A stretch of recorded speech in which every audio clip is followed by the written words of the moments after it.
وإذ قال موسى لقومه يا قوم إنكم ظلمتم أنفسكم باتخاذكم العجل فتوبوا إلى بارئكم فاقتلوا أنفسكم ذلكم خير لكم عند بارئكم فتاب عليكم إنه هو التواب الرحيم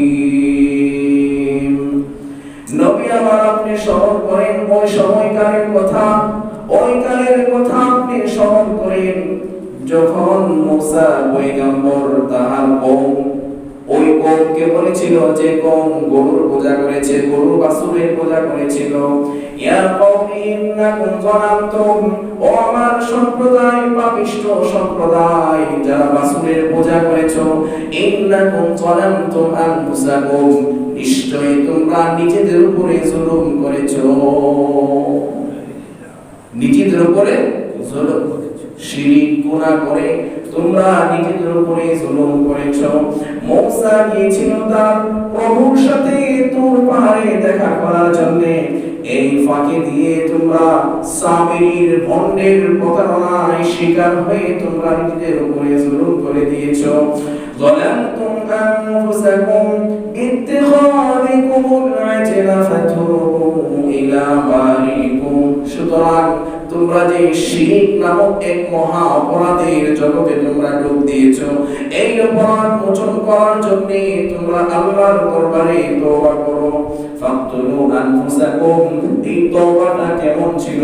শুধু মুক্তি তওবা করলেই হবে না, মুক্তি তওবা করলেই হবে না, আল্লাহ অপরাধ করেছি আপনি মাফ করে দেন, ক্ষমা করে দেন, শুধু মুক্তি বললেই হবে না। যেমন আমরা তওবা করি বনি ইসরাঈলের ক্ষেত্রে যারা গোবৎসের পূজা করেছে তাদের ক্ষেত্রে যে তওবাটা ছিল আল্লাহ পাক স্পষ্ট ভাষায় জানিয়ে দিয়েছেন, ফাকতুলু আনফুসাকুম, তোমরা নিজেদেরকে মেরে ফেলো, নিজেদেরকে তোমরা হত্যা করো, আত্মহত্যা করো, এটাই হবে তোমাদের চূড়ান্ত তওবা, চূড়ান্ত ভুল স্বীকার, এটাই হবে তোমাদের সমস্ত পাপগুলো মার্জনা করার অন্যতম পন্থা। কি করতে বলেছেন? নিজেদেরকে মেরে ফেলো, হত্যা করো, শুধু মুখ দিয়ে আল্লাহর কাছে অপরাধ স্বীকার করলে হবে না। এত বড় অপরাধে তোমরা ডুবে রয়েছো, নিজেদেরকে মেরে ফেলতে হবে। আল্লাহ বলেন যালিকুম খায়রুল লাকুম, ওই পন্থাটাই হলো তোমাদের জন্য বেটার, ওই পন্থাটাই হলো তোমাদের জন্য উত্তম, ইনদা বারিকুম, আল্লাহর কাছে। তোমরা নিজেদেরকে হত্যা করার মাধ্যমে যদি প্রায়শ্চিত্ত করো, তওবা করো, এই পন্থাটাই হলো আল্লাহর কাছে সবচেয়ে পছন্দনীয়। ফাতাবা আলাইকুম, অতঃপর আল্লাহ পাক তাদের তওবা কবুল করেছেন, গ্রহণ করেছেন। ইন্নাহু হুয়াত তাওয়াবুর রহিম, আর নিশ্চয় আল্লাহ পাক হলেন বান্দার তওবা কবুলকারী এবং অতিশয় দয়ালু, অতিশয় দয়ালু। আল্লাহ পাক রব্বুল আলামিন এই আয়াতের মধ্যে যা কিছু বলেছেন এর সংক্ষিপ্ত অর্থ বলেছি। মুফাসসিরিনে কেরাম বলেন, বনি ইসরাঈলের মধ্যে গোবৎস পূজা করার সময় তার উম্মতগুলো তিন শ্রেণীতে বিভক্ত ছিল। ওই শ্রেণীতে তিন শ্রেণীতে বিভক্ত ছিল। এক শ্রেণীর উম্মত তারা গোবৎসের পূজা করে নাই, কিন্তু স্পষ্ট ভাষায় তাদেরকে জানিয়ে দিয়েছে তোমরা করতে পারবে না, এটা করা অপরাধ। আমাদের মধ্যে মুসা আছে এবং মুসার প্রভু আমাদের মধ্যে আছে, তিনি ক্ষণিকের জন্য তোর পাহাড়ে গিয়েছিলেন আল্লাহর কাছ থেকে আসমানি পয়গাম আনার জন্য। তোমরা কোনো অপরাধ করবে না, তোমরা কোনো শিরক করবে না। নিজেরাও বিরত থেকেছে, অন্যদেরকেও বিরত রাখার চেষ্টা করেছে।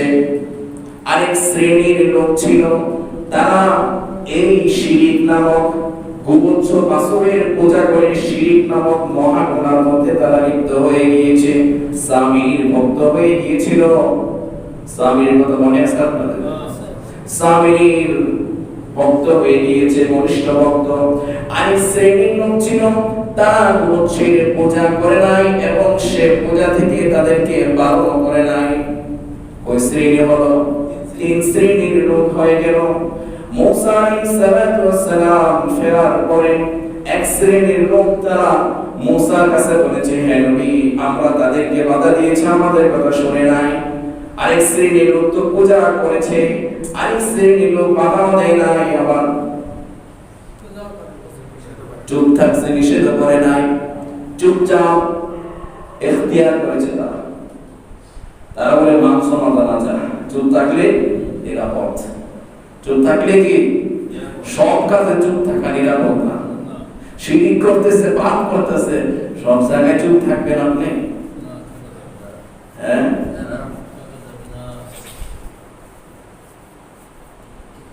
মুসা আলাইহিস সালাম আসার পরে আল্লাহ তাআলার পয়গাম অনুযায়ী যারা গুবচ্ছির পূজা করেছে, যারা বাসুরের পূজা করেছে, তাদেরকে বলেছে তোমরা নিজেদেরকে হত্যা করে দাও, ফাকতুলু আনফুসাকুম, নিজেদেরকে মেরে ফেলো, আত্মহত্যা করো। তারা নিজেদেরকে আত্মহত্যা করেছে, এটাই ছিল তাদের চূড়ান্ত তওবা। শুধু তওবা করলে হবে না, তোমরা মস্ত বড় পাপ করেছো আল্লাহর দরবারে। তোমাদের এই অপরাধের প্রায়শ্চিত্ত হলো, এই অপরাধের ক্ষমা হলো তোমরা নিজেদেরকে হত্যা করে ফেলো। কারণ তোমরা শিরকের মাধ্যমে আখিরাতকে তোমরা নিঃশেষ করে ফেলেছো। সুতরাং এই দুনিয়ার বুকে থাকার কোনো তোমাদের কোনো অধিকার নাই। এই দুনিয়ার মধ্যে তোমরা অবৈধ হিসাবে তোমরা জীবন যাপন করবে। আজকের পর থেকে এক সেকেন্ড যদি তোমরা এই দুনিয়ার মধ্যে থাকো, তাহলে তোমরা অবৈধ হয়ে থাকবে দুনিয়ার মধ্যে। এখন থেকে নিজেদেরকে নিঃশেষ করে দাও।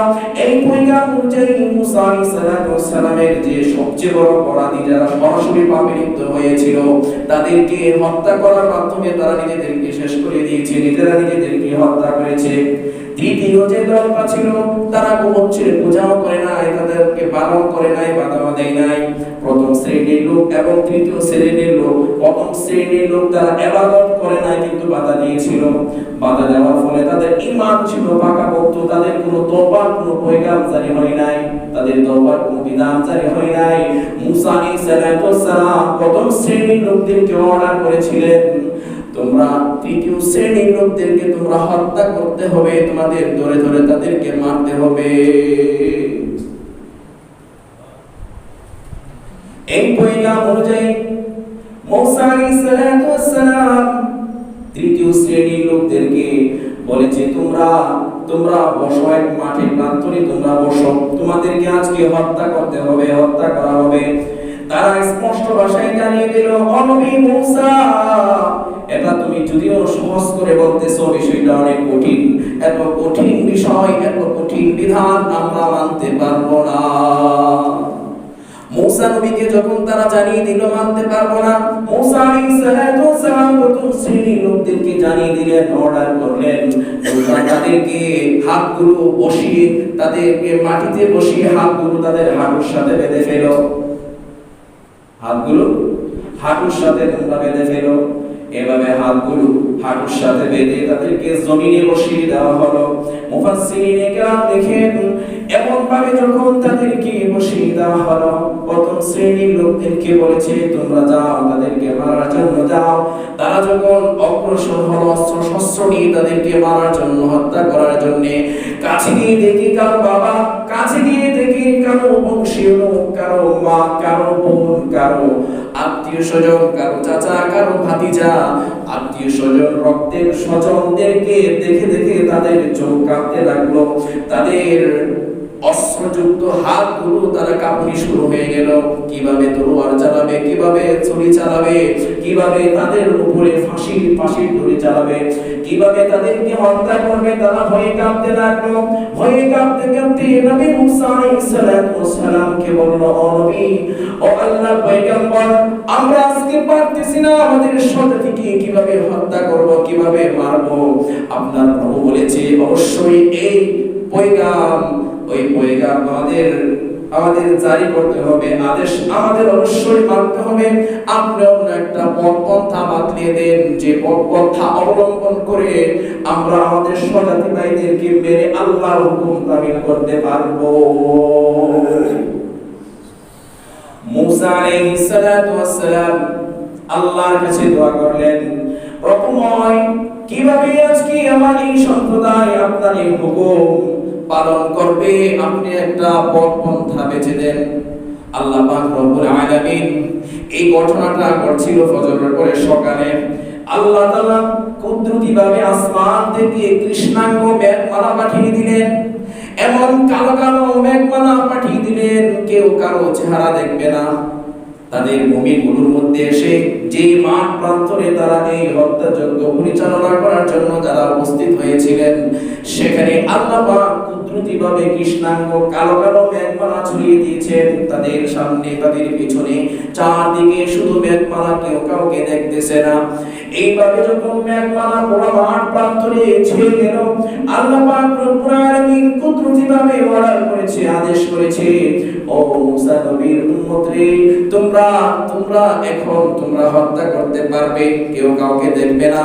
এইভাবে সকাল থেকে সন্ধ্যা পর্যন্ত মারামারি, এই হত্যা, তলোয়ার দিয়ে কাটাকাটি, জবেহ করা, এইভাবে প্রথম শ্রেণী দ্বিতীয় শ্রেণীদেরকে মারতে মারতে, কাটতে কাটতে সন্ধ্যা পর্যন্ত গণনা গিয়ে দাঁড়িয়েছে মাত্র 70,000। 70,000। সূর্য ডুবার আগ মুহূর্তে মুসা নবীর দোয়া, মুসা আলাইহিস সালাম তার ভাই হারুনকে নিয়ে আসমানের দিকে হাত তুলে দিয়েছেন, হে প্রভু, আমার সম্প্রদায়কে এত কঠিন এক শাস্তি দিয়েছেন, আমার সম্প্রদায় মানার জন্য অপরাধ চেষ্টা করেছে, আপনি এবার মাফ করে দেন, ক্ষমা করে দেন। অন্যান্য যারা অপরাধী ছিল, আর অপরাধী ছিল 70,000-এর বেশি অপরাধী ছিল, সমস্ত অপরাধীদেরকে নিয়ে মুসা নবী দোয়া করতে করতে আসমান থেকে আওয়াজ আসলো মুসা নবীর কাছে, ও আমার মুসা পয়গম্বর, তোমার উম্মতেরা যে এখন আমার তওবা, আমি আমার দেওয়া যে তওবা, আমার দেওয়া কথা যে তারা মেনেছে, আমার হুকুম যে তারা মেনেছে, এখন সকাল থেকে নিয়ে সন্ধ্যা পর্যন্ত যারা হত্যা হয়েছে তাদেরকে আমি শহীদের মর্যাদায় অধিষ্ঠিত করলাম। তওবা করার জন্য বলছে আল্লাহ, যেভাবে এভাবে কি করেছেন, আল্লাহ কবুল করে নিয়েছে।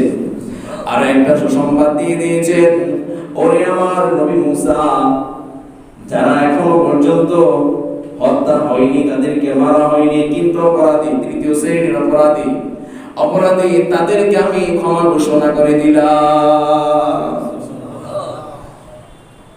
লাশের মিছিল 70,000 মানুষ কি সাধারণ কথা? হ্যাঁ, কম মানুষ ছিল, এখনের মধ্যে তো এত ছিল না। এখন 70,000 মাইনা ফেললে কিছুই হইতো না। 70,000 মানুষ সকালে সন্ধ্যা পর্যন্ত। হ্যাঁ, এভাবে মুসা আলাইহিস সালামের উম্মতেরা সবাই এই অপরাধী ছিল, লক্ষাধিক ছিল, তাদের সবাইকে হত্যা করে নাই। যাদেরকে হত্যা করা হয়েছিল তাদেরকে শহীদের মর্যাদা দান করা হয়েছে, যাদেরকে বাঁচিয়ে রাখা হয়েছে এখনো পর্যন্ত মরে নাই, সিরিয়াল আসতেছে একের পর এক, তাদেরকে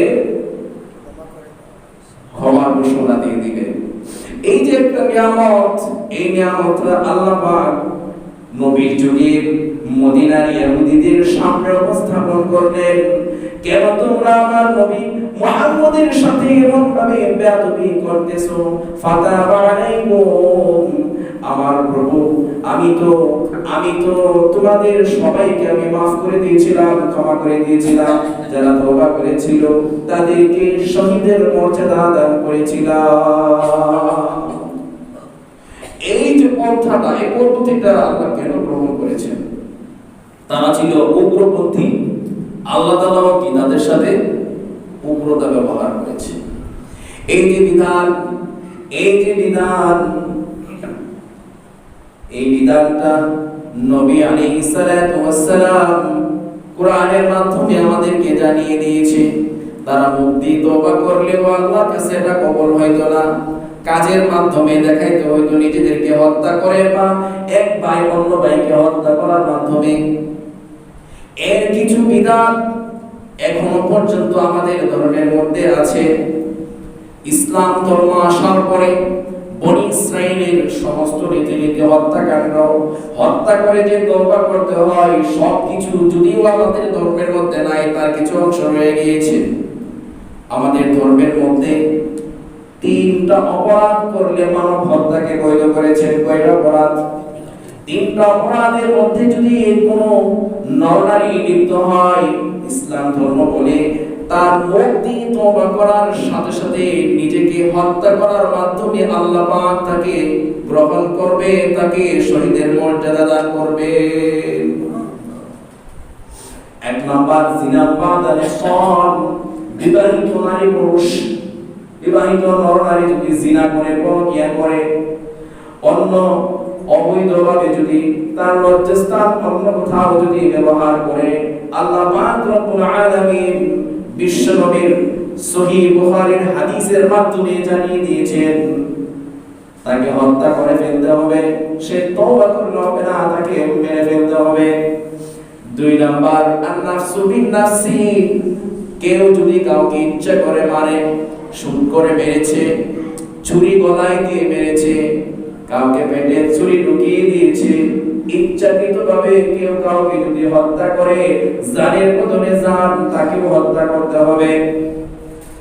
3 নাম্বার আল-মারিকু আনিদ-দ্বীন, মুরতাদ হয়ে গেলে, দ্বীন ইসলাম থেকে বের হয়ে গেলে, দ্বীন ইসলাম ছেড়ে দিয়ে অন্য কোন ইসলাম গ্রহণ করলে, আল্লাহর বিরুদ্ধে কথা বললে, ইসলাম ধর্মের মধ্যে কয়টা হত্যা বৈধ আছে? 3টা হত্যা বৈধ আছে। বনি ইসরাইলরা যদি কোনো শিরক গুনাহে লিপ্ত হইতো, তাদেরকে হত্যার পয়গাম দিয়ে তাদেরকে তওবা করতে হইতো।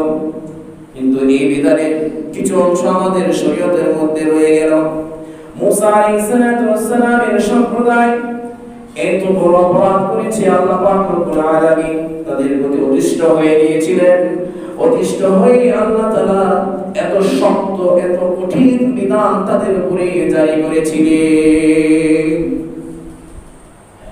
আমাদের নবী সাইয়্যিদুনা মুহাম্মদ আরবি রাহমাতুল লিল আলামিন শাফিউল মুসলিমিন সাল্লাল্লাহু আলাইহি ওয়াসাল্লাম, তিনি আমাদের জন্য কত মায়ার নবী ছিলেন, কত দয়ার নবী ছিলেন।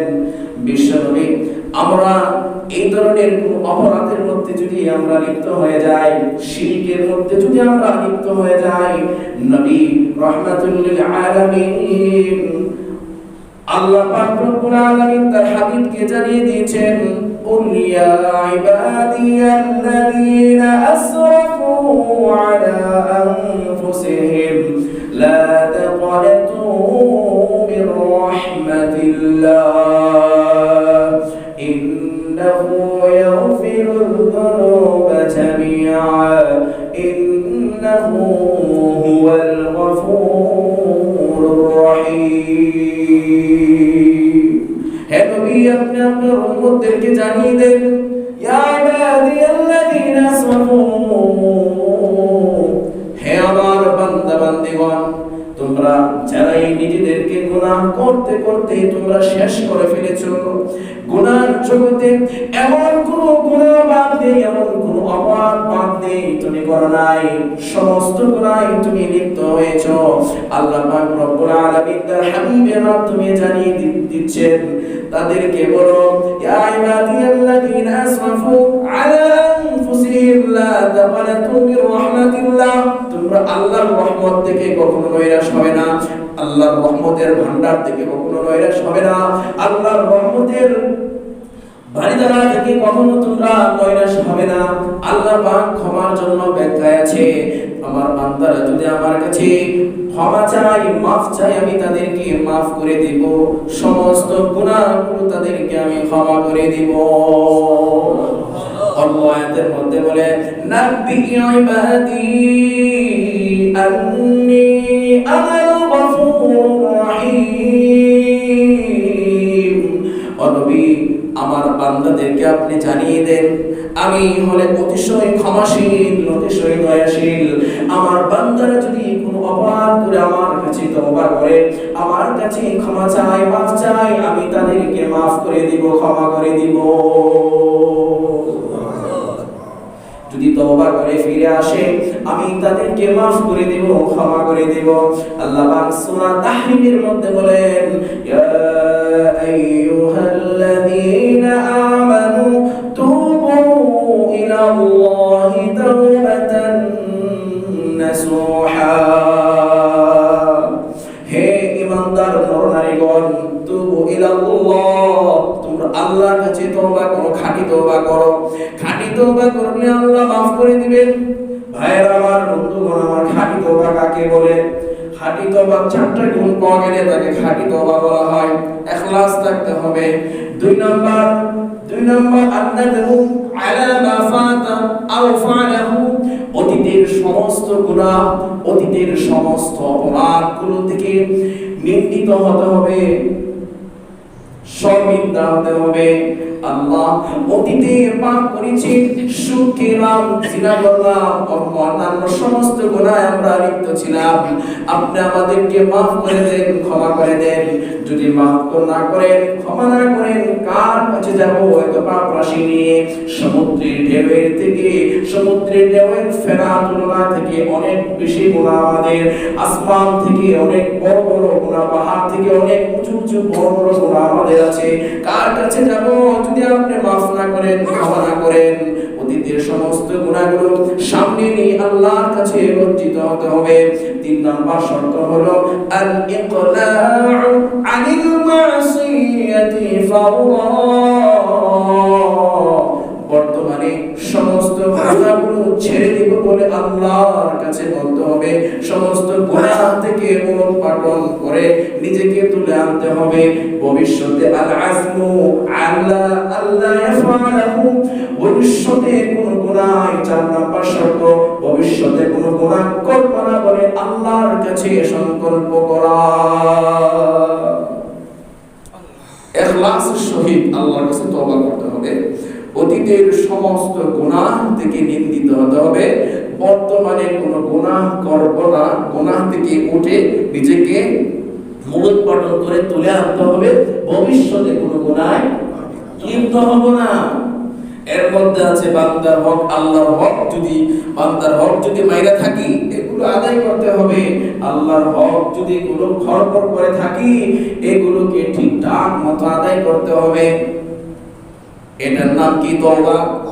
খাঁটি তওবা, ওটার নাম কি? তওবা।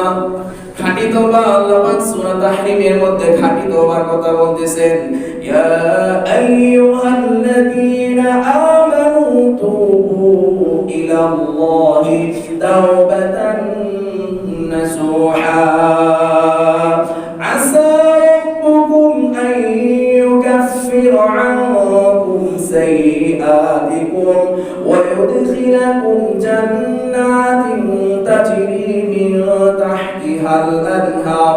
খাঁটি তওবা যদি আমরা করতে পারি, আল্লাহ বলেন অবশ্যই তোমাদের প্রভু তোমাদের সমস্ত গুনাহগুলো মাফ করে দিবে। দুই নাম্বার পুরস্কার দিবেন, ওয়া ইউদখিলাকুম জান্নাতিন তাজরি মিন তাহতিহাল আনহার খালিদিনা ফিহা, চিরস্থায়ী এক জান্নাত, চিরস্থায়ী এক সুশান্তিময়, এক রোমাঞ্চকর এক আবাসনে, আবাসস্থলে তোমাদেরকে প্রবেশ করিয়ে দিবে, যেখানে থাকবে অফুরন্ত নাজ নিয়ামত। খাঁটি তওবা করার জন্য আল্লাহ পাক খাঁটি তওবা একাই কি করব নাকি সবাইকে মিলেমিশে নিয়ে করব? আল্লাহ পাক সূরা নূরের মধ্যে বলেন, ওয়াতুবু ইলাল্লাহি জামিআন আইয়ুহাল মুমিনুনা লাআল্লাকুম তুফলিহুন। তোমরা সবাই মিলে তওবা করো, সবাই মিলে এক প্ল্যাটফর্মে জমা হয়ে সমস্ত গুনাহগুলো সামনে রেখে আল্লাহর কাছে তোমরা তওবা করো, লাআল্লাকুম তুফলিহুন। খাঁটি তওবা করলে তোমরা দুনিয়া এবং আখিরাতে সফলকাম হয়ে যাবে। খাঁটি তওবা। তওবা না করলে আল্লাহ কোরআনে কারীমের মধ্যে জালেম বলতেছেন, সূরা হুজুরাতে বলেন ওয়াল লাম ইয়াতুব ফাউলাইকা হুমুজ জালিমুন। কেউ যদি এত পাপ রাশি তার জীবনের বয়স থেকে, মিনিট থেকে, সেকেন্ড থেকে তার পাপের সংখ্যা অনেক বেশি, কিন্তু আল্লাহর কাছে মাফ চাই না, ক্ষমা চাই না, আল্লাহ বলেন সে জালেম। সে কি জালেম? সুনানে তিরমিজির মধ্যে বিশ্বনবী বলেন আত-তাইবু মিনাদ যামবি কামান লা যামবা লাহ। তওবা করলে কেমন উপকার, যেন তওবাকারী ব্যক্তি নিষ্পাপ হয়ে যায়, যেন তার কোনো গুনাহ নাই। সুবহানাল্লাহ পড়বেন না? সুনানে তিরমিজির আরেকটি হাদিসের মধ্যে বিশ্বনবী বলেন কুল্লু বানি আদামা খাত্তাউন। প্রতিটা বনি আদম অপরাধী, প্রতিটা বনি আদম অপরাধী। তাদের থেকে সর্বোৎকৃষ্ট তারাই যারা স্বীকার করে তাদের ভুল, যারা স্বীকার করে তাদের অপরাধগুলো, এইভাবে তওবা করে করে আল্লাহর কাছে বলে আল্লাহ 60 বছর, 70 বছর, 50 বছর, 40 বছর যাবত গুনাহ করেছি, পাপ রাজ্যে মুক্ত ছিলাম, আপনি আমাদেরকে মাফ করে দিন, ক্ষমা করে দিন। আপনি যদি মাফ না করেন আর কে মাফ করবে? এগুলো উম্মতে মুহাম্মদ এবং উম্মতে মূসা এর তওবা।